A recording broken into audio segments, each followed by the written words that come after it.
আসসালামু আলাইকুম প্রিয় লেয়ার ও ব্রয়লার খামারি ভাইরা, যারা দেশ থেকে ও দেশের বাইরে থেকে আমার ভিডিওগুলো দেখেন, অসংখ্য ভালোবাসা রইল। তো আজকে আরও একটা নতুন ভিডিও নিয়ে আপনাদের মাঝে হাজির হলাম। তো এটার লোকেশন কুমিল্লা নাঙ্গলকোট। তো এখানে আমাদের টোটাল 4টা খাঁচার কাজ চলতেছে।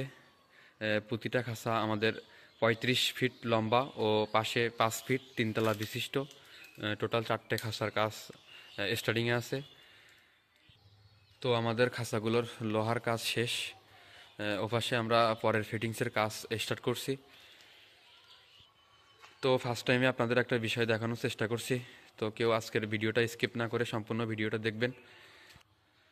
তো ফার্স্ট টাইমে আপনাদের একটু দেখাই, আসলে আমাদের এই যে অ্যাঙ্গেলগুলো ইউজ করে থাকি, এগুলা সব বিএসআরএমের অ্যাঙ্গেল, যাতে করে দীর্ঘদিন মেয়াদ থাকে। আমাদের প্রতিটা খাঁচাতে কিন্তু আমরা বিএসআরএমের অ্যাঙ্গেল ইউজ করে থাকি।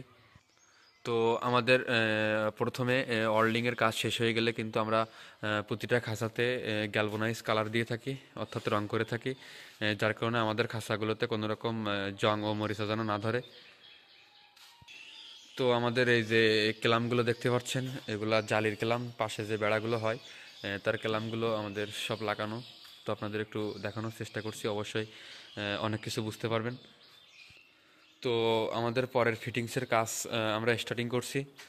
আমাদের 2টা খাঁচাতে নেট লাগানো সম্পূর্ণ হয়েছে। তো আপনাদের একটু দেখানোর চেষ্টা করছি। এই যে দেখেন আমাদের যে নেটগুলা 3-4 গ্যাপ, তো আমরা কেবলটাই দিয়ে সুন্দরভাবে টাইট করে অ্যাডজাস্টিং করি। এই যে দেখতে পাচ্ছেন আমাদের প্রতিটা খাঁচাতে কিন্তু আমরা এভাবে নেট দিয়ে অ্যাডজাস্টিং করি। তো আমরা 2টা খাঁচাতে নেটের কাজ সম্পূর্ণ করছি, এখনও 2টা খাঁচায় নেট লাগানো বাকি। তো আমাদের নেটের কাজগুলো সম্পূর্ণ হয়ে গেলে আমাদের বেল্ট ও রোলার আমরা অ্যাডজাস্টিং করব। তো ততক্ষণে আমাদের ভিডিওগুলো শেষ পর্যন্ত দেখার জন্য অনুরোধ রইল। তো এ পাশে আমাদের এই 2টা খাঁচাও নেট লাগানো সম্পূর্ণ হয়ে গেলে এই যে দেখতে পাচ্ছেন আমাদের রোলারগুলো, আমরা রোলার ও বেল অ্যাডজাস্টিং করব। তো আমাদের খাঁচাগুলার অল কাজ কমপ্লিট হয়ে গেলে আরও একটা ভিডিও নিয়ে আপনাদের মাঝে হাজির হব। তো আমি ছোট ছোট ভিডিও নিয়ে আপনাদের মাঝে কাজ রানিং অবস্থায় ভিডিওগুলো নিয়ে আসি, যাতে করে বুঝতে আপনাদের কোনো রকম সমস্যা না হয়।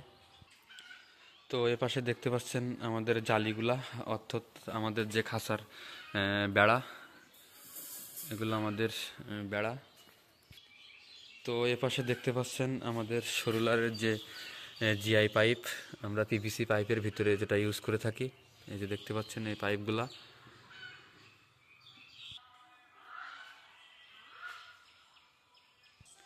তো আপাতত আমাদের পরের ফিটিংসের কাজ স্টার্টিং করছি, এখনও সম্পূর্ণ হয় নাই। সম্পূর্ণ হয়ে গেলে অবশ্যই আপনাদের মাঝে ভিডিও নিয়ে আসব। তো যারা এ ধরনের কাজগুলো আমাদের থেকে করায় নিতে চান, অবশ্যই আমাদের স্ক্রিনে দেওয়া নাম্বারে যোগাযোগ করবেন। আমরা বাংলাদেশের যে কোনো প্রান্তে গিয়ে এই কাজগুলো করে দিয়ে থাকি।